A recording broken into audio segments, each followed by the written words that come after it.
The opinions of this podcast are my own and not necessarily the opinions of Berkshire Hathaway Home Services Ambassador Real Estate, any realtor associations, persons, or entities. If your property is currently listed with a real estate broker, please note that it is not our intention to solicit the offerings of other real estate brokers. Welcome to this episode of Hunting Home. I'm Blake Hunter. No, that's not true. The old joke, Blake, is that, you've never looked this good in your entire life, right? As Travis would say, face for radio. As Travis would say, yeah, face for radio. How's your world this morning, man? It's going good. Actually just got done showing a property this morning, came back to the office and pulled out some stats. Hopefully we can talk about that a little bit this morning. But other than that, staying busy. It's kind of I think if you talk to any other real estate agent or anybody in the business, they would say that it's kind of a, quote unquote weird market. Some things sell faster than I think. Some things I get listed, think, oh, this won't last a weekend, and it's quiet. So it is definitely some different times, and you can blame it on interest rates, you can blame it on the election, you can blame it on the economy, but all we can do is evolve with the changes. The last time that I spoke with other realtors about the market that we're in, they had said that kind of comes in spurts, that you'll get a lot all at once and then go for a long period of time without anything. Is that your experience as well? Yeah, and that's kind of been my experience with my own business this year. Is it's been very, what I consider cyclical. Like I get really busy. There's all these things happening at one time. I'll be working with a handful of people showing a lot of properties. And then it's like all of a sudden they all find what they're looking for, or their property's going to contract. It seems like at the same time. Like I just mentioned, I recently had a house listed in Omaha, very straightforward, split entry.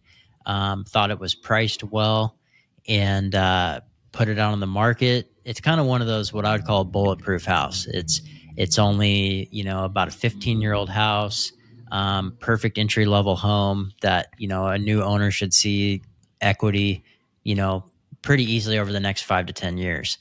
And put it on the market, and it was just quiet. That first weekend I had an open house, didn't have a single person come through the open house. The second day on the market, had a limited amount of showings, and we made a fast price reduction because we were under a timeline. And after talking to my client and their motivation, like, yeah, we need to get this thing sold. Once we did that, we gained a little more traction, but still not as much as I thought that we would. On the other hand, had a house in Council Bluffs.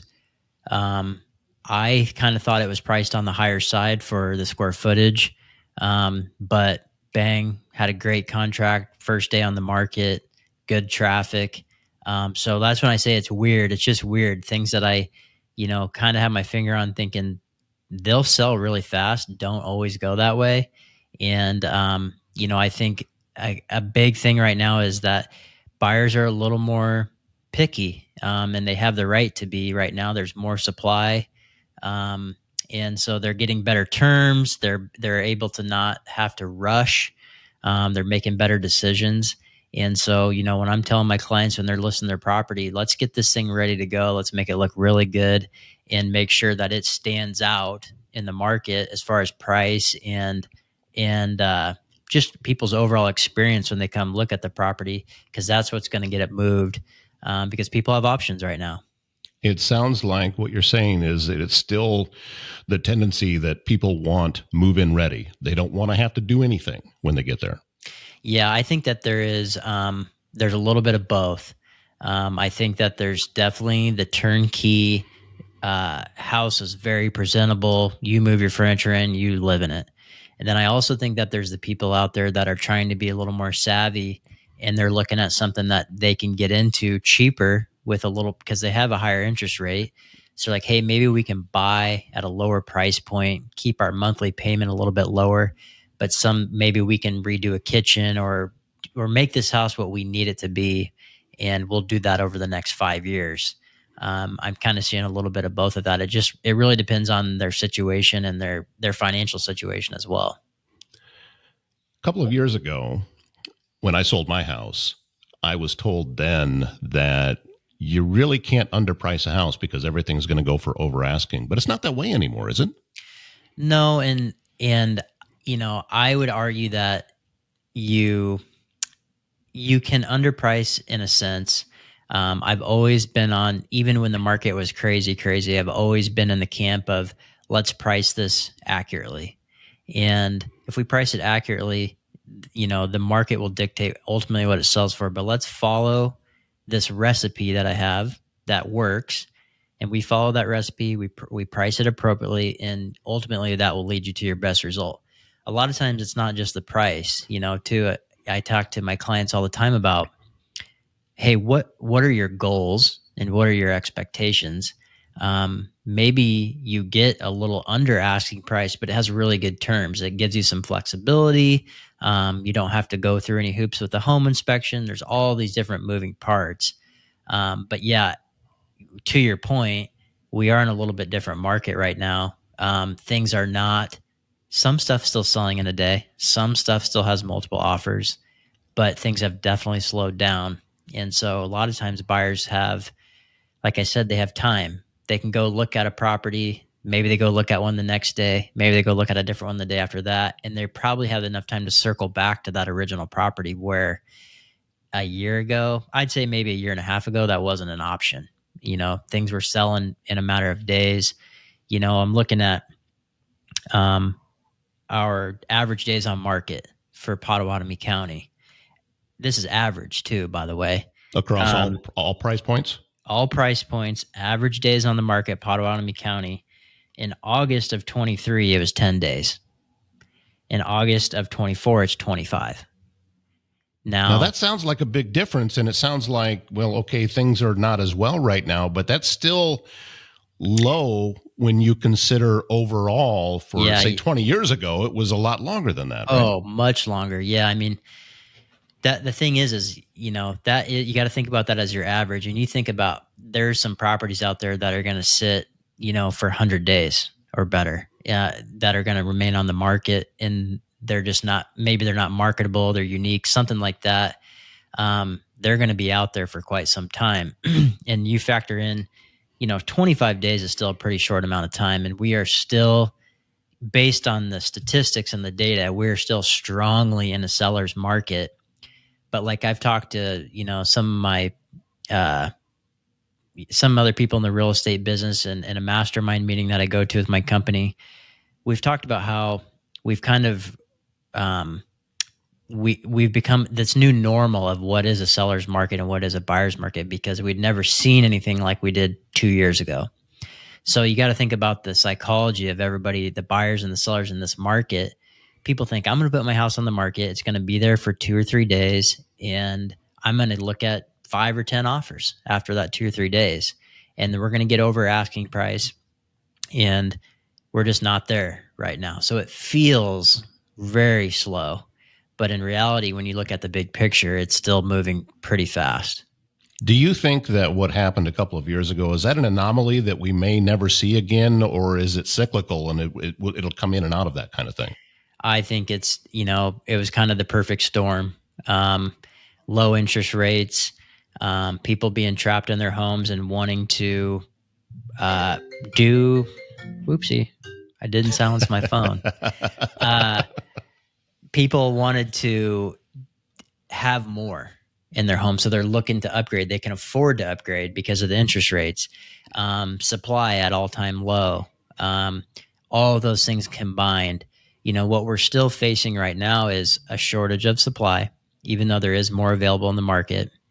And, the interest rates are obviously double or more what they were at that point. But I think people are just tightening down a little bit. They don't have the extra money to upgrade and add, a couple $1,000s a month in a house payment. Their homeowner's insurance has gone up like crazy. Property tax is going up like crazy. And then just the cost of living overall, people are making, they're just not throwing money around because it's not as easy to do. I just heard a statistic the other day, which scared me, is that it's like 35% of people, after they close on their home, have $1,000 or less in their bank account. Wow. And I'm like, man, I hate to hear that. And I hate to make, uh, you know, purchasing a home sound scary, but I mean, you buy a home, anything can go wrong. The same day you close on it or the day after, all of a sudden your air conditioner goes out, something like that. And it's like, man, not having any money in reserves for those situations, I can see how people just get strapped in those situations. And I just hate to see that. And if that's true, then you can really see how people are having to make a little bit harder decisions when it comes to, are we going to upgrade? Are we going to relocate? All those types of things. I think there's so many different things that can happen in the economy too. I remember back in 07, 08 when everyone was buying houses, and it very low criteria for how much you needed in order to even qualify. And I remember talking with one new homeowner, and he was, well, gee, I hope we can keep being able to afford this, and then the price of gas doubles. Mm-hmm. And if you have much of a commute, now you just added another $150, $200 a month just on your gasoline bill. Yeah. And because of that, price of groceries goes up, price of everything goes up, depending on shipping costs and being able to deliver it and that type of thing. And now you are in trouble with your house because everything was perfect right at that point. What I'm hearing, maybe, and you can either correct me or say that I'm right about this, is that make sure when you're picking a house that you are staying within a realistic budget. You're not trying to discourage people from getting into that market, but still at the same time, let's find a place that really fits you so you're not stressed, at the end of this process. Yeah, I mean, definitely. I speak, from personal experience on this. We bought a house a year ago and upgraded. We needed more space. And, one thing that I was considering at the time was homeowners insurance. I mean, our homeowners insurance went up 35% this year. Your property taxes go up. And so all of a sudden, you got a couple $100 a month different on your monthly payment. And, if you don't factor those things in and then you have different situations in life happen, I mean, I can definitely see where people end up in a bind. The crazy thing about real estate, though, is how much equity you can build in this market in a pretty short amount of time. So, you know, I've always, being a real estate agent, I've always been a preacher of investing in real estate too. And I look at some of the real estate investments that I have that I've made over the last couple of years, and there's nowhere I could have made the same amount of money. So it's kind of a double-edged sword. You got to be prepared to be able to do it. But at the same time, even in our personal home, we've gained equity. So if you factor that in, financially overall, we're in a lot better position just because of those things, even though we are paying a little more on a month-to-month basis. In the area that we're in, Pottawatomie County in Western Iowa, is there still possibilities out there for people interested in real estate investment? I know that, 6-7 years ago, you could find a number of very livable houses for under $100,000, and you're not going to find that now. So does that market still exist here? I would maybe subtract livable from your statement. Okay. Right. I mean, they're out there. The thing is they're out there. It also depends on how much you're willing to do.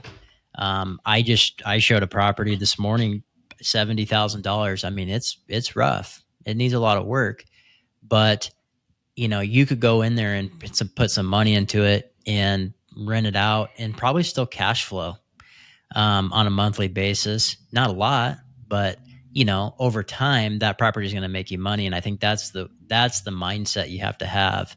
It's not hey, I can make $500 a month on this property. It's, hey, I can pay my bills with renting this property out. And then in 10 years, I've made I've gained a lot of money on this investment, and, I can go do something else with it now or whatever it may be. I think, the shift is definitely in a longer term investment, especially if you're borrowing money. It's going to cost you a lot more money to borrow it. So, when you could go in and get an investment property and pay 3.5% or 4%, it was a lot easier to cash flow that on a monthly basis, because you could, have maybe your payment on that property is, for example, $500 or $600 a month, and you're renting it out for 1,000 or 1,100. All of a sudden, you're cash flowing $500 or $600 a month, and that's a dream come true for a real estate investor on a single family, property, where now the margins are a lot tighter. Unless you have the ability to go in and do a lot of the work yourself and keep costs low. But they're still out there. I mean, I'm working with people all the time that are making real estate investments, and if you do it the right way and you understand that this is probably a longer term investment, I think it's still a great place to be. I've heard you specifically talk often about inventory, and that, I mean, for a while it was very, very low. It's a little better now, but it's still not like what it used to be. Yeah. So that's one side of the coin. But the other side of the coin is people who are in the market to buy. Is that pool lower as well? I would say, that's kind of a hard one to really put a finger on. I don't know what, that'd be a good question for a lender to be like, hey, how many applications are you getting? Is it up right now? I would say that it's probably a little bit lower than it was at the peak, but it's hard to say because inventory was so low. So you just really saw the supply and demand at an even tighter level than you are right now. I've been preaching to people, especially in the last few weeks, is, hey, if you're going to do something and you're really thinking about doing it, now is actually a pretty good time. I hate to sound like, a real estate agent's going to make the best out of every scenario. They're going to tell you no matter what, now's the best time, whatever. But, say right now you're at 6%, maybe you're a little bit higher, 6.25%. But you can buy a house and you can get the terms that you need. Maybe you need to sell one in order to buy one. I mean, I have two people right now that are under contract on other properties with home sale contingencies and getting the proceeds from their closing to be able to buy the next property. There was a time when if you had a home sale contingency in your offer, there's no chance it was getting accepted. And so now, these people have that flexibility. They're able to get the money out of their sale. They're getting a home inspection. They are getting some of their cost paid for. So maybe the seller's, giving them $5,000-$10,000 in closing costs. It's that much less money they have to come out of pocket, and they're buying it at X price. Well, I don't really foresee prices of homes going down. So say 6 months from now, or even this spring, the market starts heating back up. Maybe rates do go down. That's going to bring more people into the market, more buyers into the market. Ultimately, you're going to be in more competition, probably get less favorable terms, and pay more money for the house, even though you have a lower interest rate. When the person that bought today got in the house for a better price, they got better terms, and ultimately, if they want to, they can refinance, 6 months down the road and maybe save them some on their monthly payment. So there's a lot of moving parts, and ultimately it just comes down to, what do you need to do? What do you want to do? Because it's really, really hard to just, base all of your life decisions on timing the real estate market. Yeah, it's really difficult to be able to do that. I mean, you're rolling the dice. There's gambling involved because there's so many things that are out of anyone's control. So you can make an educated assessment, but to be able to accurately predict what's coming, I think that might be a bit of an overreach. Yeah, and I mean, I'm just reflecting on the last 6 or 7 people that I worked with that were, selling outside of an estate. These people are all, looking at single family properties, and they're moving because they had something change in their life. There's not so much like, hey, we just feel like we'd rather live over here, or hey, we would just rather have this than what we got. It's, we had a baby, we got a new job in this area. It's, we need to downsize. We don't need this anymore. They're all like serious life-changing things, and that is kind of what I feel is more in the market right now than the, hey, we just feel like changing where we live because we can afford it. It's more of, we need to do this. We have to do this. Looking inside of Potawatomi County, and you've talked about some of the things that are going on in Council Bluffs. Are some of the outlying communities, the smaller communities, is it pretty much the same that's going on out there? Is there any differences at all? I would say it's, they are kind of a reflection of the bigger markets. I think Council Bluffs is a reflection of Omaha. It seems like, things usually happen a little bit quicker in Omaha. And there's more data to pull from that bigger market. But I would say, the smaller towns, they're just, smaller supply, smaller demand.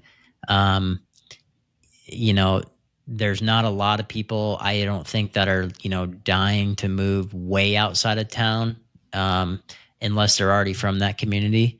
But I mean, I've done a ton of business in Underwood lately. How a lot of families, move from Council Bluffs to Underwood. But that's all for reasons they are from that area. They want to send their kids to school there. They work there. Smaller school system, and so I would guess that Trainer might be in that same kind of area, Neola, River, or Oakland, places like that. Smaller schools. Glenwood.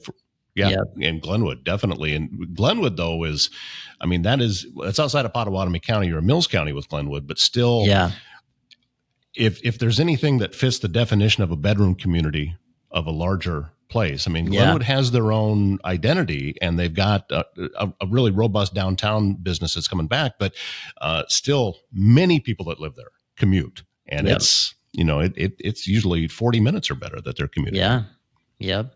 The crazy thing is though, is like the people that live in Council Bluffs or even live like, in Omaha that are driving to West Omaha to work. I'm like, it's really, if you really timed it, you can live outside of Council Bluffs and still get to the same destination in about the same amount of time. That's true.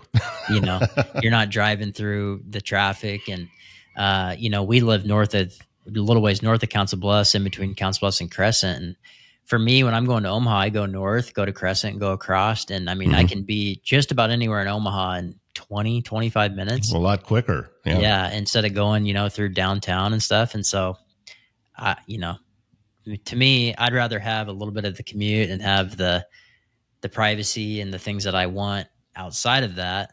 Now, I can't say I love driving up and down North Broadway every day to come into Council Bluffs, but I do go by Krispy Kreme a lot and find myself getting a tenderloin and some ice cream. So it's not all bad.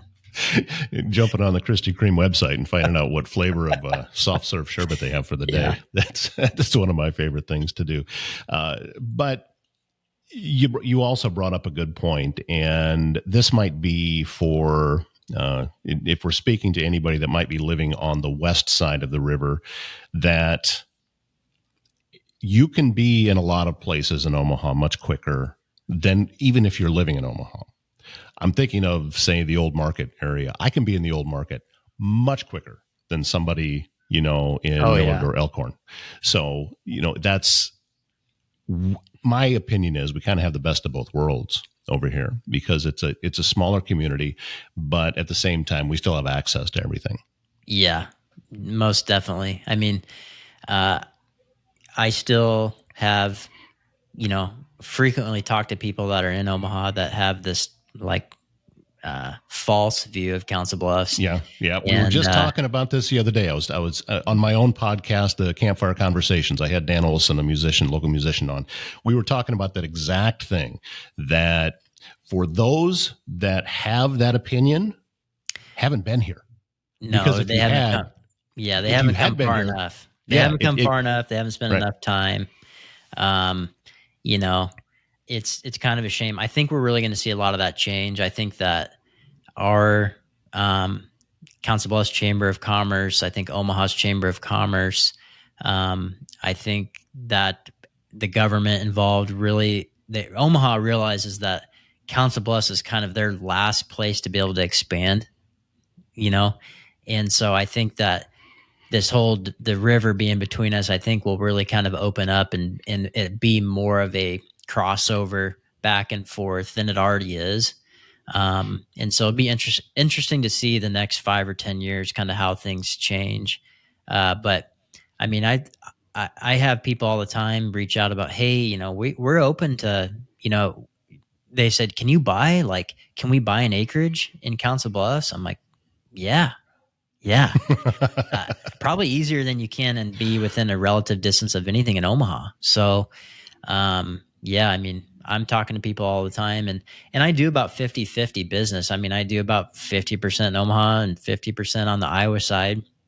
And, I can't say I've had a ton of people really cross over, but I have a lot of people ask the question. You brought up the acreage or, living outside of where you have neighbors directly next to you. Is there much available out there? Is that still the hardest find if someone is interested in being out in the country? I would say that they're still out there for sure. You're going to pay for it, especially if it's in a good location on a paved road. Right. And if it's in good condition, there's and when I mean good condition, I mean turnkey, move into it. There's a lot of people, I did a thing for Amelia Place a couple of weeks ago talking about, the upsides of downsizing. And there's a lot of these homes in these, rural communities or even outside of town where people have lived there for 40 plus years. They were well kept for a long time, and then they get to an age where they just can't keep up with the maintenance. And that's ultimately why they're selling it. And so sometimes there's those situations where, maybe they're in really good shape, but they're really outdated. Or, there's something, I guess my point is it's really hard to check all the boxes, especially with limited inventory. And so, the conversations I've been having with people is, hey, make a list of pros and cons or make a list of the things that you have to have. And if you can check 80% of those boxes, that's a pretty good deal, especially if you can change the other 20%. And so if it's in your price range and it checks most of the boxes, and especially if it's something you can change down the road, that should be in the winner category for you. It's hard to find everything that you want in the price range that you want, in the location that you want when you have a limited inventory. Well, Blake, is there anything that we haven't hit on here during this particular episode of the podcast that we want to make sure we're telling folks about now? And by the way, we should mention that, and there's dates attached to these when we release them. The stuff we're talking about right now is as of October 1st, 2024. Yep. If you're time warping ahead 10 years and you're watching this, 10 years from now, number one, we look older, but also it's things change. And things can change quickly. So that's why step number one is you need to get a phone call and set up a meeting so you can give people a real world view of where things are right at that moment. Yes, certainly. And I mean, this could change 2 months from now, especially with an election coming up. I don't know. Oh, boy. People get all weird about that, Things can change. Only other thing I wanted to mention while I was on the podcast today is, I know a lot of the people listening voted for Reader's Choice, and I got the Reader's Choice for Real Estate Agent in Council Bluffs. So really excited about that and wanted to say thank you to everybody that got on and voted during the voting period. Well, well-deserved. You are, if somebody says, hey, do you know a realtor? Oh, yeah, I got a guy. His name's Blake. He's really good. So it's good to know that I'm not the only one with that opinion. And congratulations on that, by the way. Seems like I know a lot of folks that won that award this year. Yeah, it's great. For their particular industry. Yeah. So it's I think it's a good thing that the Nonpareil is still doing that. Shout out to them. We still have a local newspaper here, and I believe that's important. We need the different forms of media. So anyway, grateful for you as always, sir. Thank you very much for coming on. Glad we could kind of do an old school version of this. I don't know that I've ever been on with you on your video podcast since you switched over to video. This is the first time. And I've been, it's been probably Man, I don't know. It's been over a year since you've been on as a host for sure. Yeah, So right. yeah, feels good. It feels good that I didn't have to come up with all the questions too. It's a different kind of thing, isn't it? Yeah. When being a guest versus being the host, you don't get to talk as much Yeah. when you're hosting. You Yeah. would think that, oh, I could never do that. Yeah, well, you're not doing as much.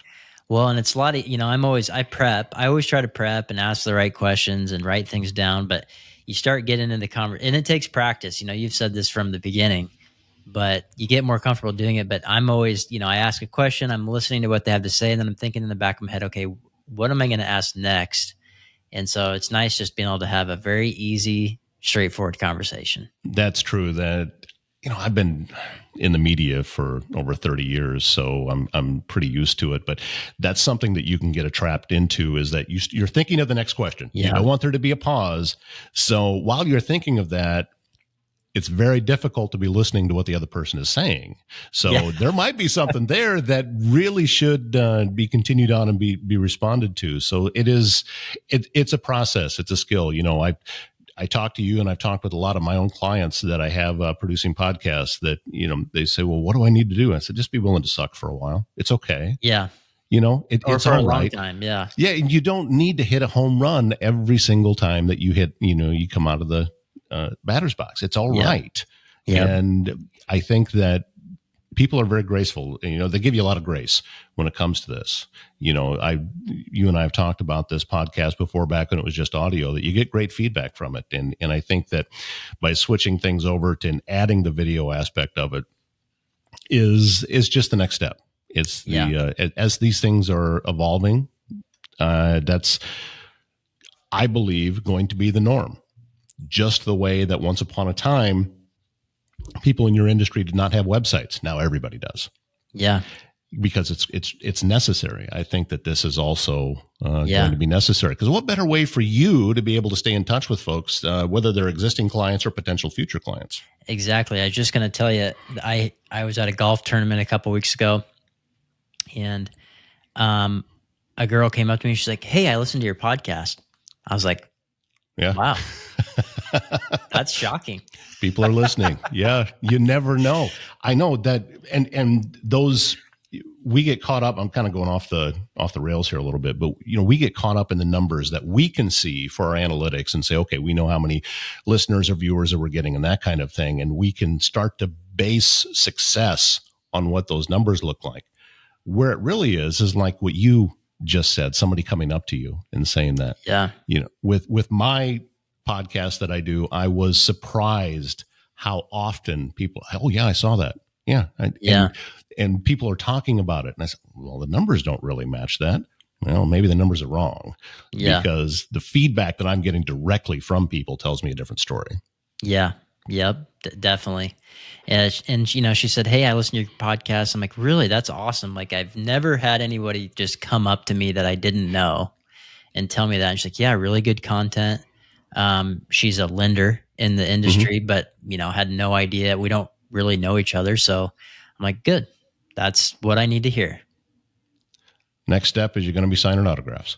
Well, I'm a ways out from that, but I hope maybe I can avoid that too. I don't know if I'm really that interested in it. There's a trick to it. I've been asked a few times, just ask for one back. That's right. Yeah, that's the simplest way. That's right. All right, Blake Hunter, this is Hunting Home. Thank you very much for watching or listening, depending on what platform you are on. And Blake will be back very soon with another episode. Thank you, sir. Thanks, Todd.